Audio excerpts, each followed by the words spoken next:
Hola hijos de fruta, ¿cómo están? Este video no va a tratar de cómo Black Lives Matter durante años ha inflado dinero para poder desprestigiar mediante medios de entretenimiento a fuerzas gubernamentales como la policía o el ejército, tildándolos como los villanos, violentadores que suprimen a pobre gente incomprendida de color que solo roba por necesidad o hace malicia porque lo adoctrinaron desde pequeño. Ojo, muy importante, que el agresor en cuestión sea blanco, sino que lo que vamos a tocar el día de hoy, lo que yo considero contradicción absoluta del progresismo. Antes que nada, tengo que explicar algo. ¿Qué es el progresismo? Las palabras son aquellas personas que se ven a sí mismos como el progreso de la sociedad, que entienden cómo funciona el mundo y que algo debe cambiar. Principalmente popularizado en 2016 en universidades muchas veces relacionadas con lo woke o despiertos. Digamos que es una aglomeración de grupos de minorías étnicas, sexuales, raciales, etc., que vino a poner el cambio en el mundo. Digamos que por muchos años fueron financiados por debajo de la mesa, sino hasta que por allá del 2022-2023 estalló como una pólvora. Eso será un tema para otro video. El asunto es que principalmente esos grupos de izquierda que mayormente utilizan a los medios de entretenimiento para su agenda política, alerta de spoilers, lo de la Agenda 2030 se había pactado desde 2015 y ahora actualmente ha sido cambiado a 2045. Entre su propaganda, echarle la culpa de todos los males del mundo al hombre blanco heterosexual, relacionándolo principalmente con monarquía o personas despreciables por su sexualidad y etnia. ¿No se les hace un poco curioso que se te desprestigie por tu sexualidad y etnia? Discurso de odio absoluto hacia personajes específicamente blancos heterosexuales antagónicos, que irónicamente hablando, aun siendo los villanos, las audiencias como consumidores por voluntad propia les terminaron teniendo mucho mayor aprecio que los propios protagonistas. ¿Por qué motivo será? Eso es lo que vamos a averiguar en este video. Vamos, Número no 1. quedará ni un demonio vivo para que El vuelvan a opresor hacer algo absoluto. así otra vez. Adán es presentado como la representación de la masculinidad tóxica, por obvios motivos, el primero de la humanidad, el opresor por excelencia. Desde un principio se le muestra como alguien arrogante, terco, idiota y a más no poder. Sin embargo, digamos que la serie no ayuda a mantener la imagen más allá de repetir el mensaje. A ver, me explico. Se supone que Adán es el primer hombre de la humanidad y que apenas en el propio prólogo se nos muestra cómo éste intentó poseer a Lilith. Y allí es en donde empieza la primera incoherencia. A ver, aquí vamos a dejar de lado el canon bíblico, abrahámico o cualquier otro texto que se inspire a la serie. Vamos a fijarnos única y exclusivamente en el canon creado por Viviana Medrano. Quiero que escuchen con atención. Adán y Lilith, ambos en igualdad de condiciones ante lo, pero a pesar de esto, Adán exigió el control y Lilith se negó a someterse a su voluntad. Se supone que previo a la manzana no tenían libre albedrío. Sin embargo, Adán decidió algo y Lilith se negó. Si se supone que previo a ello ambos no tenían libre albedrío, ¿por qué uno desearía y el otro negaría? Me gustaría decir que es simplemente un error de guión si no fuese porque el propio prólogo se contradice apenas iniciando la serie. Siguiendo con las incongruencias. En un principio dije que no iba a tocar el canon bíblico, pero mínimo esta tipa debió haberlo hecho. ¿Cómo se puede ser la primera alma ascendida al cielo teniendo a Abel como ejemplo? Para aquellos que no se sepan la historia de Caín y Abel, básicamente Caín mató a su hermano Abel convirtiéndose en el primer pecador, técnicamente e indiscutiblemente el primer asesinato de la humanidad. Se supone que Adán murió de viejo, quienes le excusan diciendo que posiblemente Adán murió antes y que no está relacionado para nada con el Abel bíblico. Pero déjenme decirle que eso en sí mismo es más una teoría que la realidad mostrada en la serie. El problema principal de esta serie es que los propios fans le diesen coherencia al personaje de Adán en este caso. De ahí el por qué está en este top. Los propios fanáticos notaron el jugo que se desaprovechó en la primera temporada e hicieron sus propios fanfics. Honestamente, yo toda la vida había sido uno de los que se burlaban de este tipo de historias de universos alternos y que principalmente desprestigiaba a los autores por sus fumadas mentales. Sin embargo, historias como Tío Adán o no me acuerdo cómo era que se llamaba, si el cielo es mentira, ya dejaré el nombre, me hicieron notar el potencial del personaje. A ver, digamos que, por lo regular en los fanfics crean una especie de autoinserción de personajes o le cambian por completo la personalidad. Gran parte de los escritores de Adán no hacen eso. Le dejan su personalidad repelente y mal hablada, pero con peso y lógica.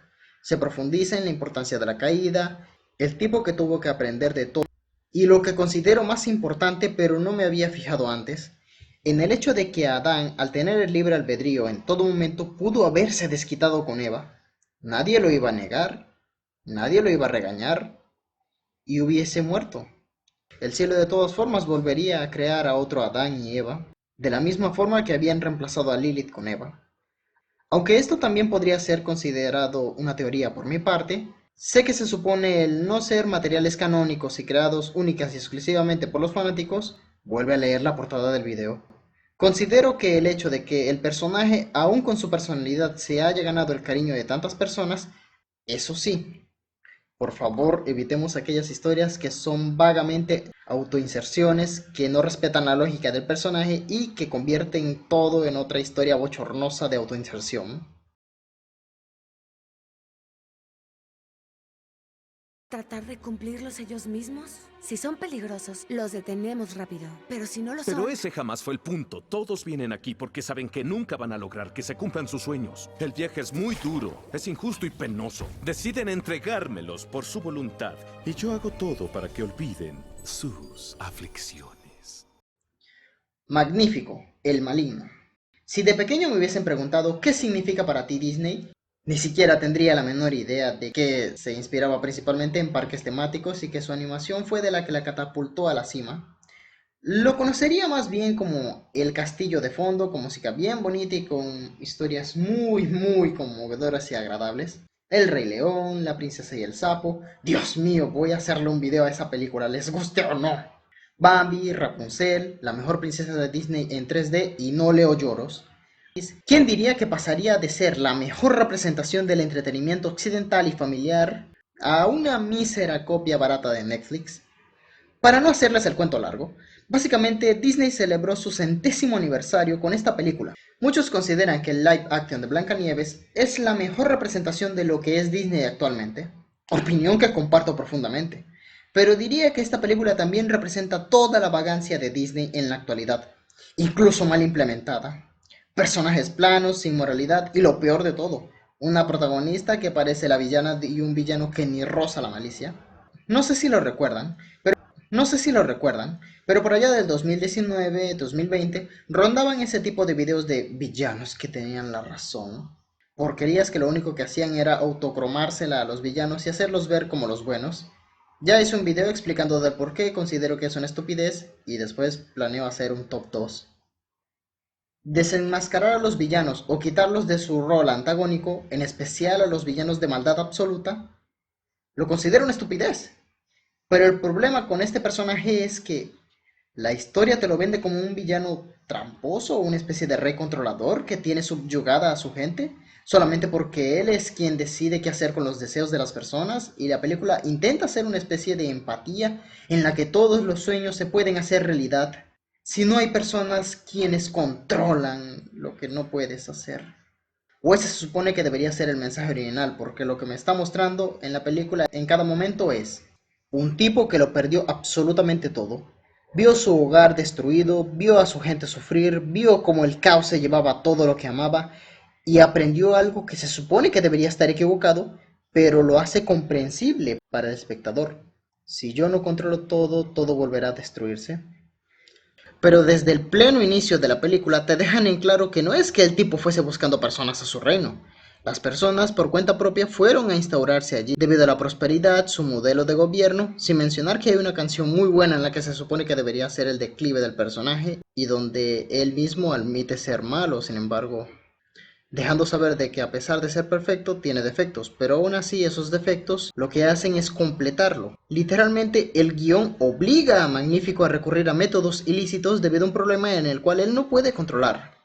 Y el guión intenta mostrarte a la protagonista como la moralidad absoluta, tremenda bola de hipócritas, si me permiten decirlo. Además, no irónicamente hablando, se cumplió exactamente lo que él temía. El sujeto con miedo a perder el control, incapacidad para confiar, dependencia de su imagen y sus traumas emocionales, sin resolver, hicieron que más de uno conectara con él, ya que el sujeto no es malo por diversión, fue malo por miedo a perder todo, cosa que al final pasó. ¡Les habla su rey! Oh, Amaya, qué alivio. ¿Viste lo que hicieron conmigo? Amas los espejos. ¡No te burles! ¡Sácame de aquí ya! No. ¿Qué? ¿Después de todo lo que hice por ti y por Rosas? ¿Así me van a agradecer? ¡No! ¡No! Este va a ser tu agradecimiento. Cuélguenlo en la pared del calabozo. ¡Ten piedad! ¡El calabozo huele! John Walker, el escudo ilegítimo que merece mérito. Al final de Endgame no fue sino hasta mucho después que me enteré de la serie de Falcon y el Soldado del Invierno. Puede que haya sido muy bruto como para notar que al final el escudo se lo habían heredado a Sam y no me di cuenta. Se suponía que esta serie iba a ser la que catapultaría la transición de Falcon a Capitán América. En el momento en el que la vi no tenía ni la menor idea de que esa iba a ser la trama principal. Porque te voy a ser totalmente sincero, Sam me cae bien. Sin lugar a dudas ha demostrado ser el pana por excelencia. Y hasta podría llegarte a decir que compartió más tiempo en pantalla con Steve de lo que compartió con Bucky. Precisamente yo me vi la serie, única y exclusivamente por el Soldado del Invierno. Increíble fue mi sorpresa cuando apenas en el primer capítulo meten el hecho de que Sam le entrega el escudo al gobierno. Hay una especie de subtrama en la que Bucky intenta todavía redimir sus actos. Tengo un problema con esto. Como ya dije al principio, no tenía el contexto de la transición de Falcon y Capitán América. Pero de algo sí estaba muy seguro. Habían como 5 películas en las cuales habían tratado exactamente lo mismo y se supone que en 2 de ellas ya se había rehabilitado. Van a tener que disculparme, para mí esa fue una excusa del por qué Bucky no podía portar el escudo de Capitán América. Muchos dirán que es una excusa mía porque odio a Sam, cosa que no es cierto. El asunto es que apenas terminé el primer capítulo me muestran algo hilarante. Un nuevo Capitán América, salido de la absoluta nada. En aquel entonces no lo había notado, pero investigando vi que el actor recibió demasiada instigación y... Recordemos esto, es apenas el primer capítulo y ya lo habían desprestigiado a más no poder, al personaje sin siquiera haber mostrado absolutamente nada de él, ni sus cualidades. Pero en mi yo de ese momento lo único que tenía en mi cabeza era... Una empresa. Sí, claro, pero no vivió de la del tiempo. ¿A qué quiere llegar? No comprendo. ¿O nos acusa de algo? No recibió un ingreso por más de 5 años. ¿Cómo? Pero si estudia nuestro plan, el gobierno me contrató. Esa es una prueba de que con eso cumplimos los requisitos para un préstamo bancario. Falco, se supone que eres un militar que ha luchado al lado de los Vengadores. Por propias palabras del propio Tony Stark, ustedes reciben una paga y dudo mucho que sea poquita. ¿Quién fue el guionista? En un principio se nos debería haber demostrado a este personaje como alguien altanero, envidioso. Ya saben, el sujeto que le regalaron el escudo simplemente porque estaba allí, pero lo único que mostraron era a un hombre que no se sentía a sí mismo digno o merecedor del puesto. ¿Cuántas veces entré a escondidas a este vestidor para antes de cada juego? Tal vez ganábamos. ¿Estás nervioso? ¿Quién? ¿Yo? Jamás. Obviamente ya he sido un capitán antes, pero esto es diferente. Esto es... Literalmente, todo el mundo ha puesto muchas esperanzas en mí. A mí se me hizo algo demasiado extraño de ver. Como en vez de ser un personaje desagradable que debería subirle la fama a la cabeza o creerse la última Coca-Cola del desierto, lo único que sentía era la presión de unos zapatos que jamás podía llenar. Para ser escogido como el nuevo Capitán América, ni siquiera se sentía listo. En los cómics, la historia de origen casi siempre es un tanto cambiada a la hora de llevarla a la pantalla grande. No me he leído ningún cómic de Usa Hedgehog, por lo que al igual que muchos, mi primera experiencia con el personaje fue en esta serie. Y no sé si fui el único, pero genuinamente sentía el peso que conllevaba el escudo. Me sentía tan desconectado. ¿Por qué? Se suponía que los protagonistas eran Sam y Bucky. Como ya dije, no me desagrada Sam y principalmente vi la serie solamente porque me encantaba el Soldado del Invierno, pero ambos me dieron asco. Sí, qué gusto verte, Buck. Es un error. Ey, quieto. Estoy trabajando, ¿sí? Así que tu indignación tendrá que esperar. Como sea. Sigue avanzando. Al menos sabemos contra qué nos enfrentamos, ¿no? Y es probable que sea uno de los 3 grandes. ¿Alienígenas, androides o magos? ¿De seguro? Que no existen los magos. Entonces alienígenas o androides. Oh, supersoldados. ¿Supersoldados, de verdad? Sí. Wow. Pues por eso debemos trabajar juntos. Sí, eso no va a pasar. Tendremos una mejor oportunidad si podemos... Que ahora tú tengas el escudo no te convierte en el Capitán América. Ambos me dieron asco. Y se supone que yo soy el lamebotas de la segunda película de Capitán América, misma en donde se ven a estos dos en su máximo esplendor. No estoy muy seguro del por qué. Es una experiencia de pana que jamás había sentido. El que se supone que iba a ser el antagonista a vencer no solamente se siente confundido y en cada batalla se entiende el por qué, a pesar de ser un soldado condecorado, simplemente era un humano enfrentándose a supersoldados muchísimo más fuertes que él. Los entiendo, ¿ok? Entiendo su enojo, en serio. Nunca pensaste que el escudo iba a terminar aquí, lo entiendo, Bucky. Y de verdad no trato de imitar a Steve, no trato de reemplazar a Steve. Solo trato de ser el mejor Capitán América que yo pueda. Es todo. Y sería más sencillo teniendo a sus compañeros de mi lado. Esa última línea lo arruina. Se supone que el punto de quiebre del personaje debería mostrar el por qué no merecía ser el portador del escudo, pero con todo respeto, caballeros, ese personaje que salió de la absoluta nada.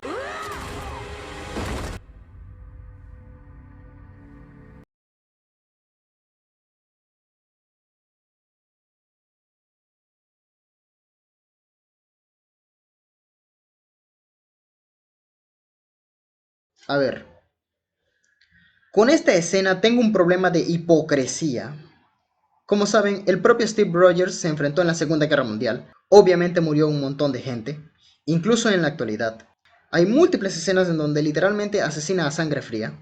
Si el sujeto en sus últimos segundos pidió perdón y se rindió, pero seamos totalmente honestos, entra un ladrón a tu casa con un machete y tú tienes una escopeta, ¿qué importa más? ¿La vida del pobre ladrón o tu propiedad privada? Ok, pésimo ejemplo, pero creo que se entiende el punto.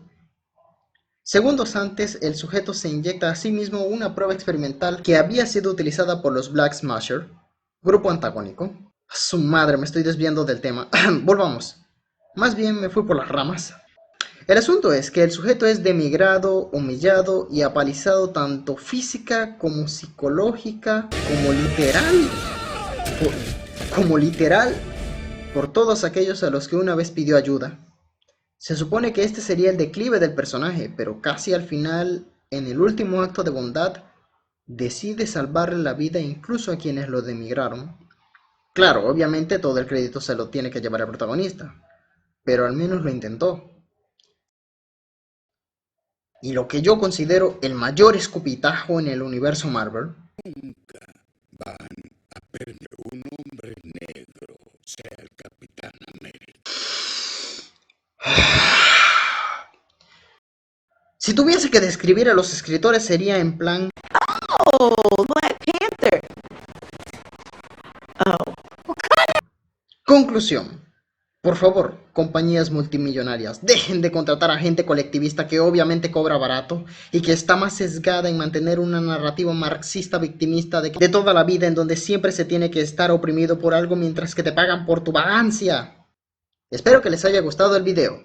En un principio este top 3 iba a concentrarse principalmente en Adam, pero creo que me sale mejor hacer un video única y exclusivamente a Hazbin Hotel, sin mencionar que Falcon y el Soldado del Invierno tocó de la forma más estúpida el racismo en Marvel, donde el protector del vicepresidente es máquina de guerra, donde el país con mayor tecnología en el mundo es Wakanda. El tema del racismo en Marvel es lo que más voy a tocar en el video, porque hay 10.000 motivos distintos para meterle desarrollo de personaje a Sam que simplemente, alerta de spoiler, no me siento digno del escudo. 3 minutos después de entrenamiento por la tarde con el escudo, soy el nuevo Capitán América.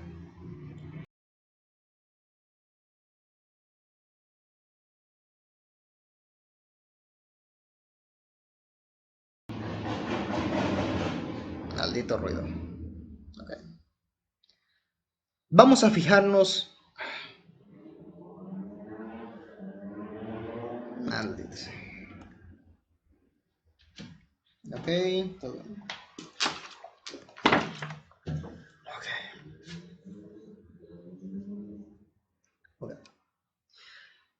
Aquí vamos a dejar de lado el canon bíblico abrahámico o cualquier otro texto en el que se inspire.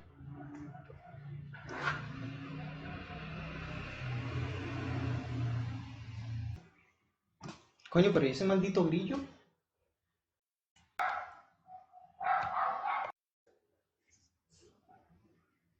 Ni siquiera se sentía listo. Aquí tenemos que aclarar algo.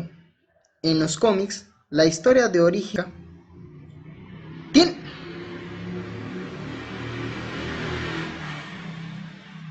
No me siento digno del escudo. No me siento digno del escudo. 3 minutos de entrenamiento por la tarde con el escudo. Soy el nuevo Capitán América. Tiene que hacer algo mejor. Tiene que hacer algo